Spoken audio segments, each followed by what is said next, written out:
Greetings to you! Let us explore the meaning behind the lyrics of Väringagardet by Lombolo.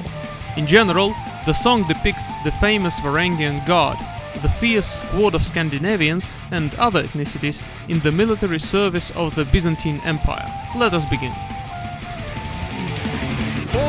Gårdarike, träffa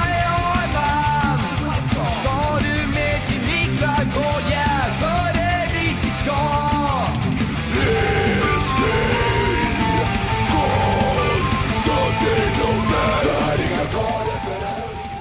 Right away, we are introduced to the geographical aspect of the Varangian god. Gårdarike was a Scandinavian name for the lands of the Rus, or the modern-day Eastern Russia and Ukraine. The name literally translates as the Kingdom of Cities. It references the fact that the Scandinavians primarily knew these lands by their cities and series of forts along the rivers. It was one of the common Viking routes for trading and raiding between the 7th and the 13th centuries, with the fortified settlements providing both opportunity and challenge.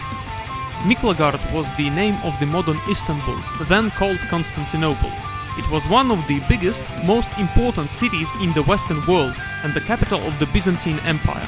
Its location on the Bosphorus Strait made it a hotspot for trading as well as concentrations of power and wealth.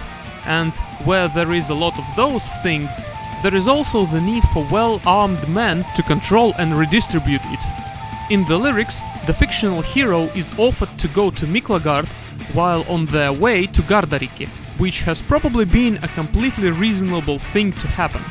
There were plenty of Scandinavian traders in Gårdarike at all times, and some of them would surely take up an opportunity for military service in one of the richest cities in the known world, especially if the trading went poorly.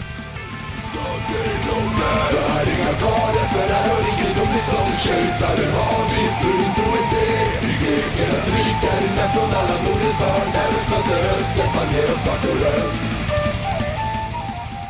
As already mentioned, the Varangian god was a band of mercenaries in the direct service of the emperor of the Byzantine Empire between the 7th and the 13th centuries. While nowadays the god is primarily associated with Scandinavians, often called Vikings, it was actually a mix of many cultures. There have been a lot of Slavs and Anglo-Saxons as well, although the Scandinavians probably have comprised the core of the army.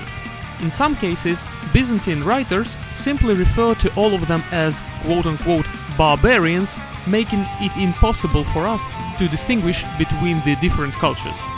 The realm of Greeks, in the place where West meets the East, is the aforementioned Byzantine Empire. While politically it was the continuation of the Roman Empire, its culture was mostly based on Greek traditions. And the Bosphorus is the very strait that divides Europe and Asia, hence the designation. Now, as for the black and red banners, I have a theory about what is being described here. You see, as far as I have found, not a single historical record mentions the Varangian god having black and red banners. They were known to wear red cloaks, and some of the Byzantine flags were red, but no mention of black anywhere. That being said, there is an illustrated manuscript by one Ioannis Skelitsis, and it has a drawing of the Varangian god under, you guessed it, banners of red and black. The problem is that by cross-referencing the image with other images from the same author, we can tell that the flags are actually red and blue. It's just that the color blue is rather dark and can be mistaken for black. So what's the conclusion here? Did the band reference this image I have mentioned and mistook blue for black? Or do they have a source that I have not been able to find? The band is Swedish, so maybe they have some Swedish sources that I would not be able to understand anyway. For now, that remains a mystery. Stora stadens murar, Tronar, över, bosporen. I Väringagardet har jag värvning, till Bysans jag trogen. Kämpa för Basileios. The verse is mostly a reiteration of the previous ideas, save for 2 points. First, The Great Wall mentioned here refers to the famous walls of Constantinople. It was a series of fortified defenses laid out in several rows. When properly maintained, they made the city almost invulnerable to attacks from land. Well, at least not until the Ottomans came, but that's a whole another story. And the second point is Basileios was the Greek title of nobility, meaning king or emperor. It was used by the Byzantine emperors as well.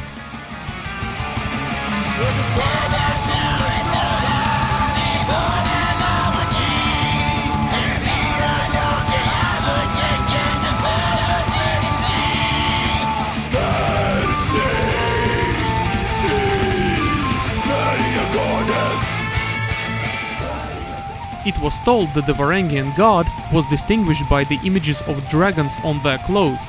The Byzantines also knew that the Scandinavians decorated their ships with images of dragons, and thus the association of the Viking mercenaries with the mythical beast. All in all, the Varangian Guard was a prestigious band of warriors that saw battle with almost every enemy the Byzantines ever had. While some Greeks had a noticeable contempt for these quote-unquote barbarians, their services seemed to be worth it, at least in the eyes of the emperors. Over time, those who did not return to their homeland fully Romanized and integrated into the local society, contributing to the local culture. That's all for the meaning behind the lyrics of Väringagardet by Lombolo. All the links to the band are in the description, and thanks for watching. Över det så du rätt.